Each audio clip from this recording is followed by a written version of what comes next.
we're going to focus on particles, and we'll do conjugation next time. Particles are essentially sounds used to indicate the relevance of a word to the rest of a thought or sentence. This sounds a little complicated when you first hear it because we don't have something like this in English, but it's surprisingly simple when you get into it. There's at least a dozen of these little buggers, but today we're going to learn how to use 4 of them. The first one we'll look at is wa. Wa is often referred to as the topic marker, and it means that everything you're about to say refers back to this. This is the very first particle that everybody learns when they get into Japanese. It's important because this is how you mark what it is you want to talk about.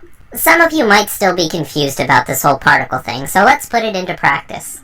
Last time we learned that the Japanese word for dog is inu. If we want to say something to somebody else that particularly relates to dogs, then our sentence should begin inu wa. This lets the listener know that everything we're about to say refers to dogs. Because of the way the language works, this can also mean that we're referring to a specific dog. If you and I are both at a park and we see a dog, and I say inu wa, then the other person is going to assume that I'm talking about that dog in particular. Next on the list is ga. For the most part, ga is used to establish nouns to a premise that we've already set up. So if the talker and the listener both already know what they're talking about, then most nouns will be marked with ga instead of switching to a completely new topic with wa. Sometimes you'll get a little confused about when to use wa and when to use ga, but actually it's not quite as important as you might think it is. You should still try to get the right one, and you should still not mess up and use the wrong one as often as possible, but if you do mess up in the beginning, trust me, it'll come with time. Let's go back to our sentence before. This sentence here means that we want to say something specific about dogs, or we want dogs to be the main topic of our conversation. But let's change it. Now the sentence is going to be watashi wa, and hopefully you remember that watashi refers to ourselves. Inu ga. This sentence here is essentially saying, so about me, dogs are something. I could be saying that I like or dislike dogs. I could be saying whether or not I have a dog. I could even be talking about whether or not I hear or see a dog. In the last part, we'll get some verbs to play around with, but for right now, particles are the main concern. The conversation is about me, but I'm trying to say something about dogs, and probably how dogs relate to me in some way. Our third particle, wo, is very specific. It marks a noun that is being directly impacted by a verb. Most sentences will end with a verb, and the wo represents that this is the item that is being affected by the verb. You may notice that I wrote this out a little weird, and it's because there are some particles that are written and said 2 different ways. I know somebody in the comments has probably already typed something out about the way I use wa. I have these things typed out the way that they should be pronounced out loud, but when you're actually learning to write them, you'll be using different symbols. The particle o is often said as o without the w, but when you're writing it out, it has a special character representing wo. The symbol for wa, by the way, is the hiragana ha. You don't need to know that right now, but it is fun food for thought, and I am curious to see if anybody would actually put that in the comments without watching the entire video first. Another word you would have learned in the other video is mizu. Mizu is talking about water, and it's all kinds of water. The kind you drink, the kind that's in lakes, the kind that comes out of your faucet. Because it's so versatile, it's great for learning o, because any number of things could be happening to it. We could be drinking it, pouring it, splashing it, all sorts of things. Let's bring back the good old watashi wa for this. Then let's add mizu o. Notice again how we didn't pronounce the W even though the W is technically there. Watashi wa mizu o.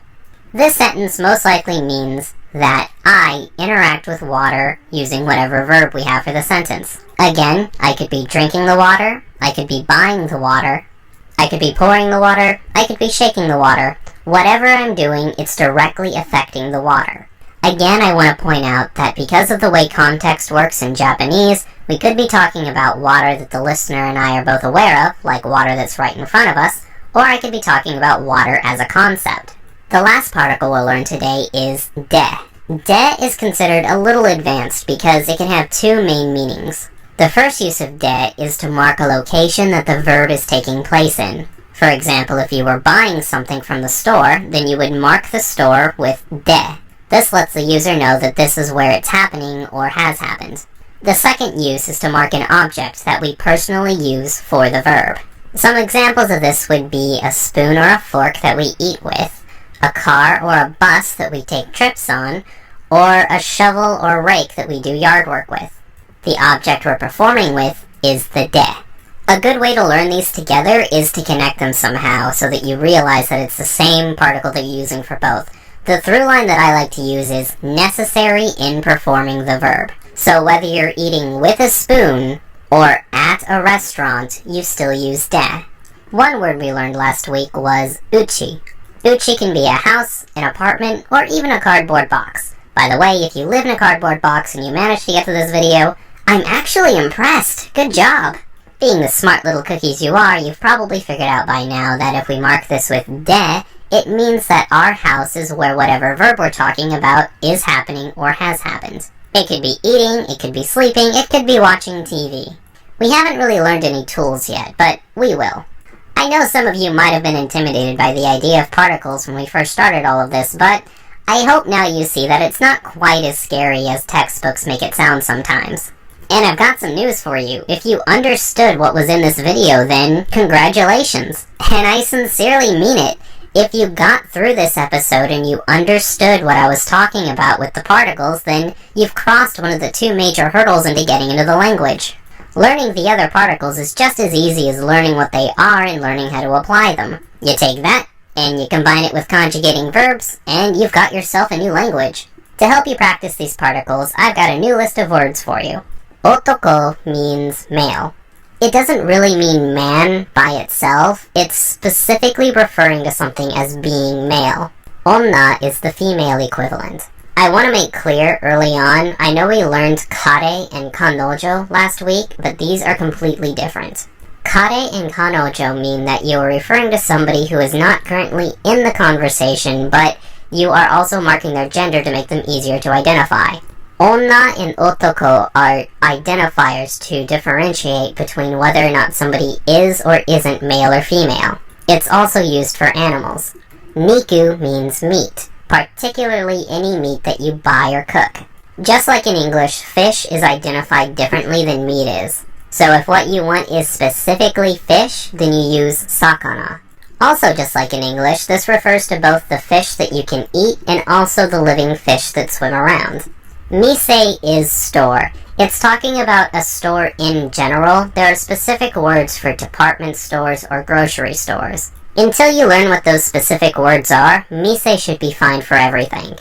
Restaurant is an example of Japan borrowing a word from English.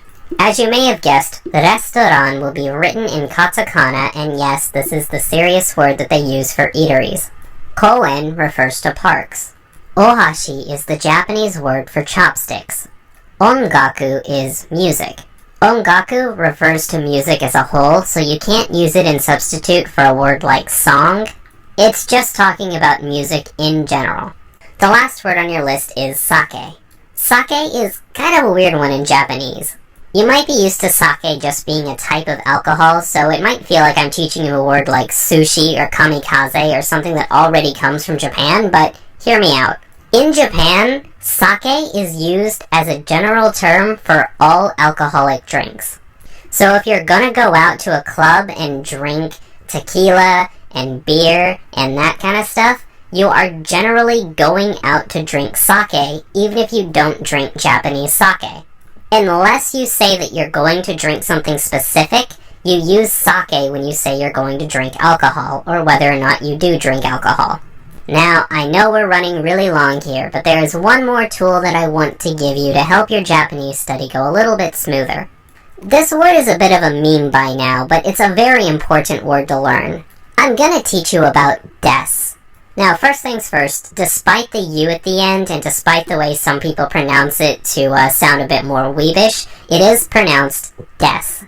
The reason for this is because there are two different characters in hiragana that represent the sound su. One of them is TSU and the other one is just SU. To speak more fluidly and to keep the two separate from each other, when you just see an S and a U, it's normally just pronounced S instead of su, and TSU is pronounced tsu.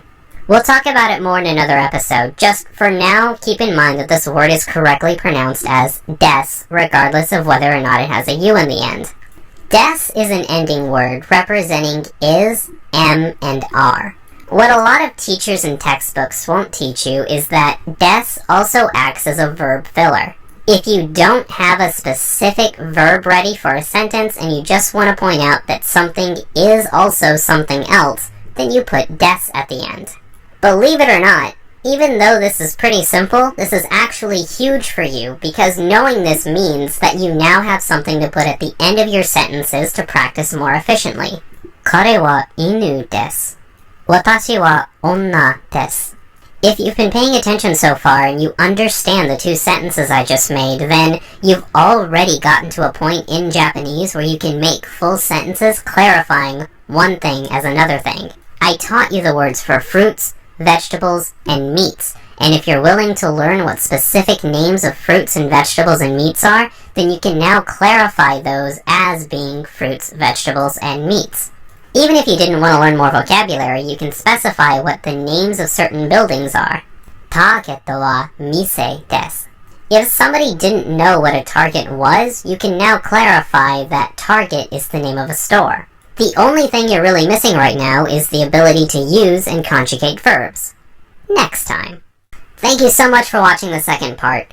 I know that Japanese can seem a little bit daunting at first, but I hope I'm helping you see a little bit that it can be a lot easier if you break it down using logic. By the end of next episode, you should know whether or not Japanese is right for you. Spoiler alert, I think it is.